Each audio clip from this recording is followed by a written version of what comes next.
Assalamualaikum, perkenalkan nama saya Ahmad Sekra Javier, biasa dipanggil Javi. Saya dari kelas TIA, ingin mepresentasikan tentang hasil tugas virtual memory dari matkul sistem operasi. Ya, di sini saya memakai bantuan laptop untuk presentasi saya. Karena materi ini sangat sulit, jadi saya akan sambil membaca sedikit-sedikit. Baik, ini materi sistem operasi virtual memory disusun oleh saya. Kemudian daftar isi di sini ada latar belakang, on-demand patching, copy on write, page replacement, allocation of frame, tracing, memory mapped file, dan yang terakhir allocation kernel memory. Sebenarnya ada satu lagi yang terakhir, yaitu pengaplikasian pada sistem operasi. Jadi total ada 9 bab yang akan saya jelaskan sedikit saja. Jadi langsung saja, apa itu virtual memory? Latar belakang virtual memory. Virtual memory adalah teknik dalam sistem operasi yang memungkinkan program untuk dijalankan meskipun tidak seluruhnya berada di RAM. Jadi RAM itu kan terbatas, makanya kita memerlukan suatu program khusus untuk agar proses kita dapat berjalan semuanya. Karena kita biasanya itu memiliki banyak proses, maka dari itu RAM tidak bisa menanggung semuanya. Jadi kita mempunyai suatu fitur khusus bernama virtual memory. Ya, tujuan dari virtual memory ini adalah untuk mengatasi keterbatasan RAM seperti yang saya bilang tadi, kemudian menjalankan program besar, dan yang terakhir yaitu meningkatkan multiprogramming. Kemudian konsep utama dari virtual memory yaitu program dibagi menjadi bagian kecil yang disebut dengan page. Kemudian hanya bagian yang dibutuhkan saja yang dimasukkan ke RAM. Dan yang terakhir sisanya tetap di disk. Jadi jika memang suatu proses atau program itu tidak dibutuhkan, maka RAM itu mengganti prosesnya dengan virtual memory ini. Jadi jika suatu program atau proses yang tidak kita butuhkan itu akan dilempar dulu ke dalam disk. Kemudian jika kita suatu saat akan membutuhkan, maka itu akan diproses langsung menuju ke RAM. Hal inilah yang disebut dengan virtual memory. Yang kedua yaitu on-demand patching. On-demand patching ini adalah teknik di mana patch hanya dimuat saat dibutuhkan. Ya, ini mungkin sebab-sebabnya dari bab virtual memory. Jadi virtual memory, on-demand patching, tracing, dan lain-lain.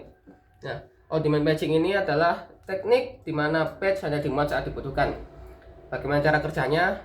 Cara kerjanya yaitu program dijalankan, kemudian patch belum ada di RAM, terjadi patch fault. Patch fault ini adalah patch belum ada di RAM, jadi program mengambil dulu dari disk atau secondary storage. Kemudian OS mengambil patch dari disk, lalu patch dimasukkan ke RAM, dan kemudian program akan dilanjutkan. Dan yang ketiga adalah copy on write. Ya, sesuai namanya copy on write, jadi ini tidak hanya sekedar mengcopy. Jadi apa pengertian copy? Copy adalah fungsi untuk membuat salinan dari suatu proses jika memang akan mengubah data yang di dalamnya. Jadi kita tidak sekedar mengcopy suatu proses.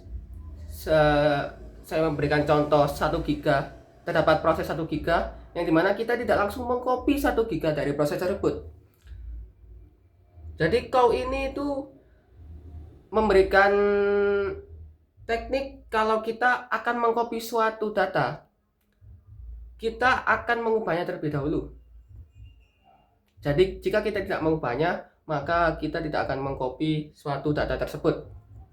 Ya, keuntungan kau sendiri ini adalah hemat memori, lebih cepat dibanding langsung copy, dan yang terakhir efisien untuk program besar. Dan yang keempat adalah page replacement. Page replacement adalah proses memilih page mana yang harus dikeluarkan dari RAM ketika RAM sudah penuh, dengan tujuan untuk memberi ruang agar page baru yang dibutuhkan bisa untuk diproses.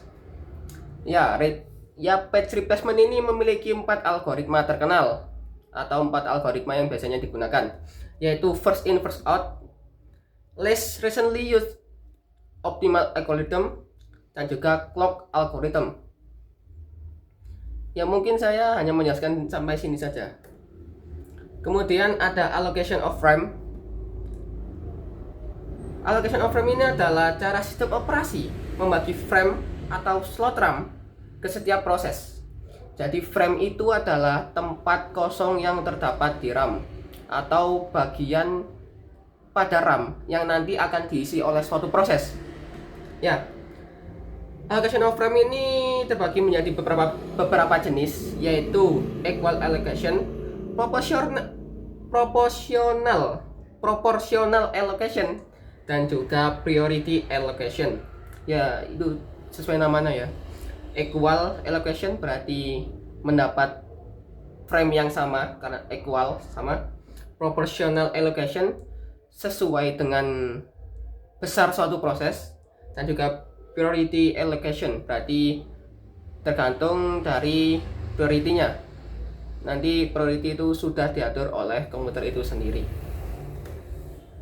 Dan yang keenam, yaitu adalah trashing. Trashing adalah kondisi di mana sistem operasi terlalu sering melakukan page swapping, keluar masuk page, sehingga CPU hampir tidak melakukan pekerjaan nyata. Mungkin ini bisa dibilang seperti mempunyai banyak pekerjaan, namun nyatanya itu kosong, dan mungkin bisa dibilang banyak pekerjaan tetapi dia hampir tidak melakukan apa-apa. Ciri-cirinya adalah CPU sibuk tapi tidak produktif, banyak page fault, sistem terasa lebih lambat. Penyebabnya yaitu terlalu banyak proses dan frame terlalu sedikit. Kemudian memory mapped file. Memory mapped file adalah teknik di mana file di disk dipetakan ke alamat memori sehingga bisa diakses seperti array di RAM. Kelebihan dari memory mapped file ini adalah lebih cepat, efisien, simple coding, dan juga sharing antar proses. Selanjutnya adalah allocation kernel memory. Kernel memory adalah memori yang digunakan oleh kernel untuk menjalankan tugas-tugas penting. Metodenya terbagi menjadi 2 metode, yaitu body system dan juga slab allocation. Metode body system adalah membagi memori menjadi blok-blok dengan ukuran 2 pangkat n, atau bisa dibilang power of 2. Dan juga slab allocation. Slab allocation adalah mengalokasikan memori untuk objek kernel tertentu yang sering digunakan. Kemudian ada yang terakhir dan juga penutup kita, operating system example. Sini saya memakai Linux dan juga Windows. Linux sendiri memakai daemon patching, copy on write pada saat fork, dan juga LRU approximation, least recently used. Yes. Dan juga Windows di sini memakai working set model, daemon patching seperti Linux, dan juga patch replacement yang canggih. Nah, sudah itu saja dari saya. Karena ini online jadi tidak ada sesi tanya jawab. Sekian dari saya. Assalamualaikum warahmatullahi wabarakatuh.